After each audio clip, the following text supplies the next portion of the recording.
Hello and welcome. This is Divinely Speaking Unplugged. I am your host, Divine Sunshine. Today's topic is watch the frequency that you put out. I was watching the show Married at First Sight, and my mom got me hooked on that. I wasn't hooked on it at first. I was like, that's a bunch of stuff my lion sister had told me about that, saying inspired that one day she wished that she could be on the show quite some time back, and then all of a sudden it came back again and got hyped on there. This season show has been interesting. The past seasons here lately, I've been saying they need to kind of let this stuff go. It's kind of wearing down. They did getting these couples, and they really not good, being good match. I know they're trying to do the best that they can, but I think that they really have on the show have missed the finger on the pulse as far as matching these couples and for marriage, and really for a long-lasting marriage. I think the one that had Woody and Miles with Karen and I forgot what the other young lady thing. That was the last of it. That was the last of them really doing really good on matching some of these things and taking a risk. However, this season we got a couple on there that was the young lady had said she's got certain standards. You can tell that she's spoiled right off this bat. You know, she's a spoiled one, and she wants things the way that she wants it. And she stated that she didn't want a man that, again, he has to be nice looking, he had crooked teeth, it'll be over with for her. So she married, and I don't know if some of you, let me backtrack because some of you might say, I'm not familiar with marriage, I've heard of it, I don't know what it is. So it's a show in which couples come together, they allow experts to go through their files, things about what they want, about their lifestyles and everything, and try to match through the information that's on paper and through interviews, and they say psychologically tested, and this match up purely these strangers together, and so they marry, and that's real. It's a law-abiding contract of them being married with each other. So they did that with this couple. The young man, he's a real estate person. I forgot what this other child is. Anyway, so when they interviewed and they talked about the parents when they was at the wedding, I think, or something, whatever, it came out in discussion and saying that, you know, she's very particular. A lot of times she stole these tantrums, and then after the tantrums, she's kind of all right afterwards, but you just got to go through the tantrum part. So after the young man had went on there and married the young lady, they were having, you know, chit-chat conversations like, what do? You know, what your likes, dislikes, or whatever like that. And so some kind of way in the middle of the conversation, the young lady was like, oh, I don't like the way you're talking to me. You know, this is really going left. I don't like the way this conversation is going. And so I'm going to just politely leave. And so she got up, left, the man sitting there all dumbfounded, like, what the hell happened? What did I say? I don't think I said anything. I just asked questions. And so she's like, okay, so that night, or their wedding, honeymoon night, or the wedding night, they didn't consummate, they didn't do anything. She went and got her hotel room, he got him a hotel room, which is really not the regular, if you a person who watches Married at First Sight. So they went on separate, and they woke up, you know, again. She's like, I want to try again, and she did. And she's like, well, I figure I need to keep on going for the experience of being on the show. You know, I bonded with people, and so I want to kind of keep that going. But she don't want to keep going with this guy that is her husband. So the more and more you try to talk to her, see about what's going on, how could we make this right, talking and discussing, more things. She keeps on going to her go-to thing. I don't like the way this is going. I'm leaving. I don't like the way you're talking to me. It's disrespectful. And the guy's looking very dumbfounded, like, what? And so the more and more they talk about it, the more and more it's coming out. It seems like it's portraying that this young lady is just there for the free vacation and for the 5 minutes or 20 minutes of fame that she's having on this show. And she's like, but I'm a good person. And so the other young lady, one of the people on the show, was like, you know, if you're a good person don't usually have to keep on telling folks I'm a good person. That usually doesn't go. You know, it's something wrong with that, because by your fruits you are known. Hey. So by your fruits you are known. Excuse me, I'm sorry. They're in the background. I can't stop it. And when I'm flowing, I have to keep going. So that. And so then they got back. It was when they get back, they're supposed to move into an apartment together.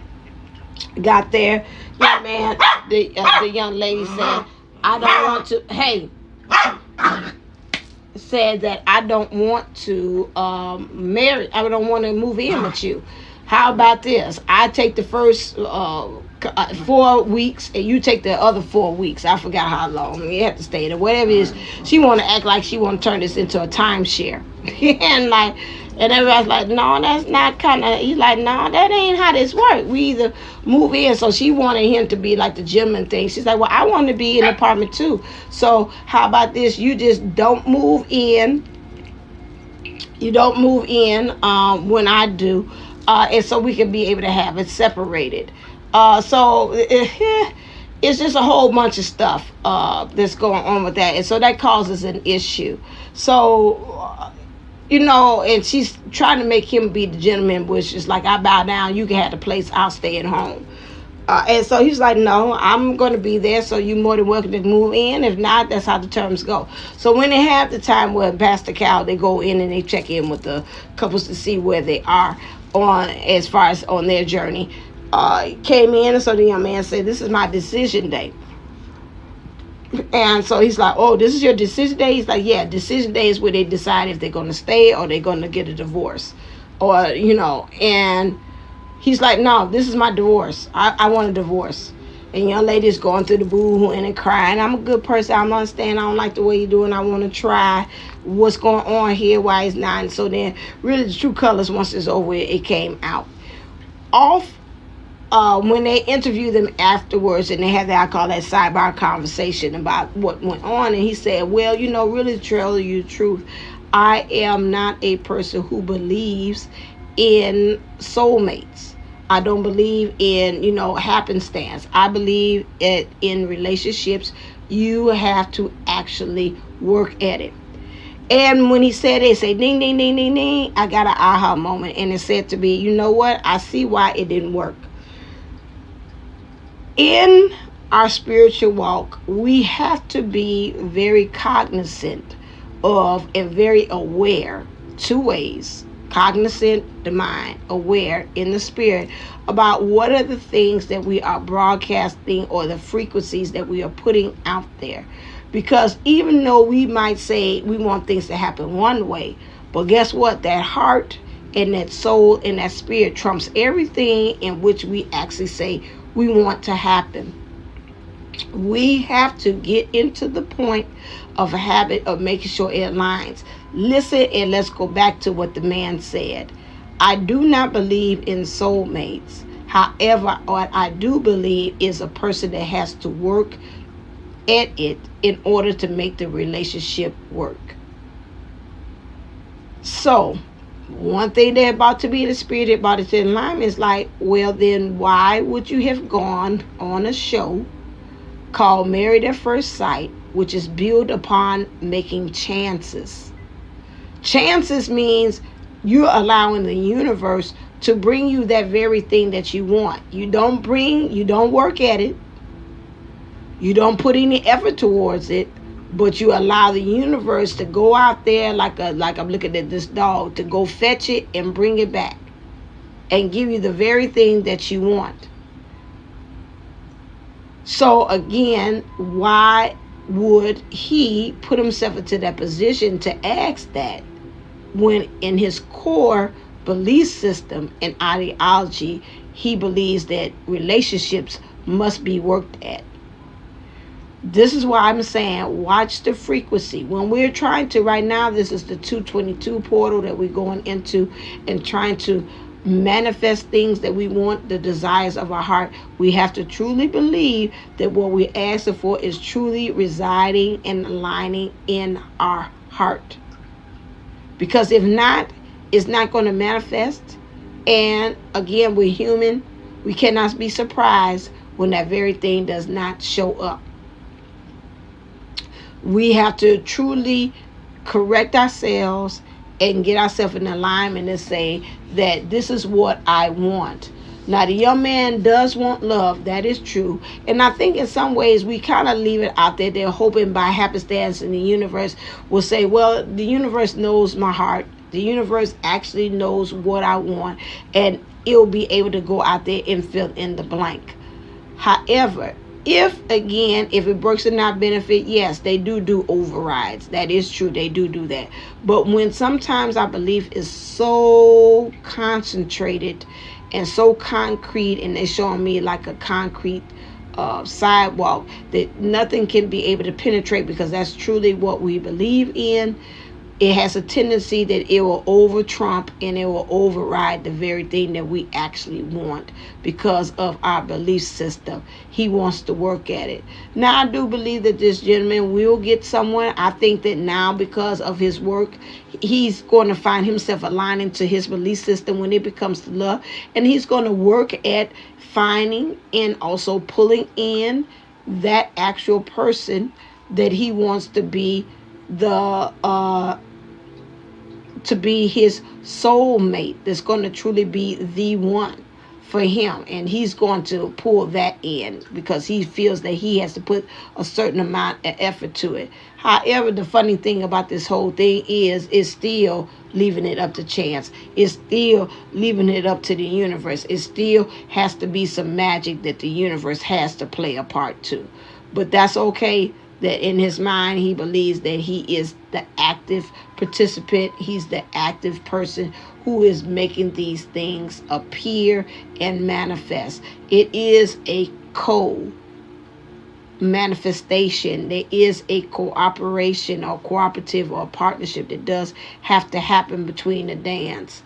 However, I just wanted to bring that to you about the frequency and why sometimes things that we actually want to show up may not show up because of our belief system and what we have grounded and rooted ourselves in.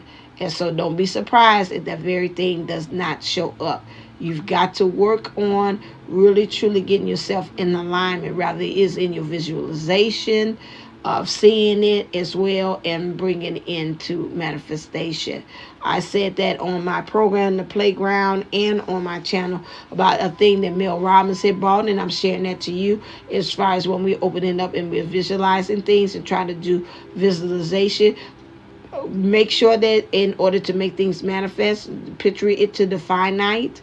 Every little detail that you have, even down to the things in which maybe it could go wrong. However, when you do that, make sure that you are putting a solution behind that, so that lets your body know that, hey, these things are going to come up, your mind too. These things are going to come up. However, there's solutions, and it's going to put me right back on track to the very thing that I want. That way, when things do happen in the 3D, you see and say, okay, all right, I'm not happy with that. That's not really the direction I want to go. So I'm going to trust and believe that the universe is going to put me right on track for the very thing that I want. That's the same thing that we are doing with the young man. The marriage didn't work that way through the program, but hopefully that he tries again. He said he does believe in love, and that's not going to stop him. He'll be able to find that true love, the right love that's for him. All right, just dropping this out to you. I'm so glad that you took time out to listen and that you found me. Make sure that you do downloads and hit the notification for this to be able to get all of my podcasts when I am going on with this, and to follow rather for this one. If you're interested in getting a reading with me, go to divineunisource11.co so you can get your own personalized readings too, because I do that as well. And if you're interested in getting a past life regression session, or even getting the trauma cleared from you, or there's pain or emotions or things that you can't let go from a person and you feel like they're still connected in your spirit, make sure you get an MAT session with me at AshantiWellnessCenter.com as well. All right then, as always, thank you for listening. Go out there and shine. And as always, stay uplifted, stay motivated, stay ascended. Namaste and Namago.